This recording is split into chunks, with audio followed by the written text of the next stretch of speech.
We're here to talk about your book, which focuses on celebrating our food, Caribbean food, and using these foods to tackle NCDs, which we know are a growing epidemic in our Caribbean region. So the data is frightening because it's saying that 1 in 3 Caribbean children is overweight or obese, and 78% of all deaths in the region are attributable to NCDs. So we really have to ask ourselves, how did we get here? And what role has food played? Hmm. Um, uh, Food has always been an important part of the health of peoples all around the world, and particularly for us in the Caribbean. And when you mention those statistics there, the percentage of deaths that we are having from NCDs are directly related to the foods that we eat and how we eat them. You know, it is striking that despite the land and sea that we have available to us, the Caribbean is still a net importer of food. And we import, the last figures I saw, almost 5 billion US dollars of food every year. When you calculate it in some countries, that turns out to be about 300 US dollars per person Well, of food imported. And in other countries, it goes up to almost 1,000 US dollars per person that's imported every year. And that, to my mind, is an indictment. mhm, But what is even worse is how it affects health. Because when we look carefully at the food imports, we see that the foods that are health retarding, those health retarding food groups, such as food from animals, fats, oils, and sugars, are the dominant imports into the Caribbean. mhm, Whereas the food, the health promoting foods, such as legumes and fruits and vegetables, are the least imported to the Caribbean.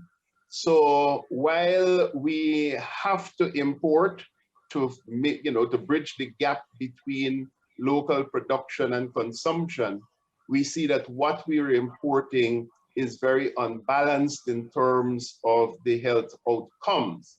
And even worse is that when we look at where the foods are coming from, it's not from our colleague Caribbean countries. It is mostly North America, Australasia, Europe, and so on.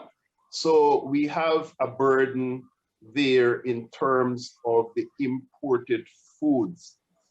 When we go further and we look at the amount of, say, fats and oils, it is, for the imports, it's about double the amount of the requirement. Sugars is about 3 times the amount of our requirement. So we do have a problem.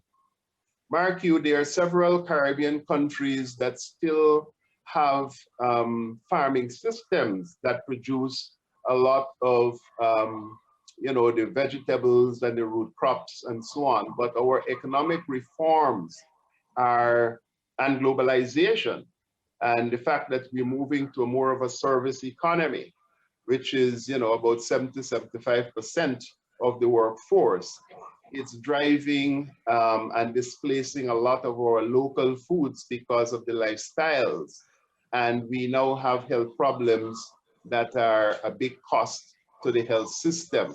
So we produced this book, June Holdip and myself, so that we can show that these common foods that we have in the Caribbean can in fact have a big impact on the major health problems, which are chronic disease. What we need to do is to, if only we can produce them in sufficient quantities, if only we can produce them all year round with some processing, if mhm, only we can make them affordable, particularly to the low-income groups, then I think we're well on our way. But I think that the book hopefully will be stimulating to all those who are interested. So that's how we got here. It's not looking good in terms of the trajectory, but it's something that we really have to grab hold of, or else the consequences of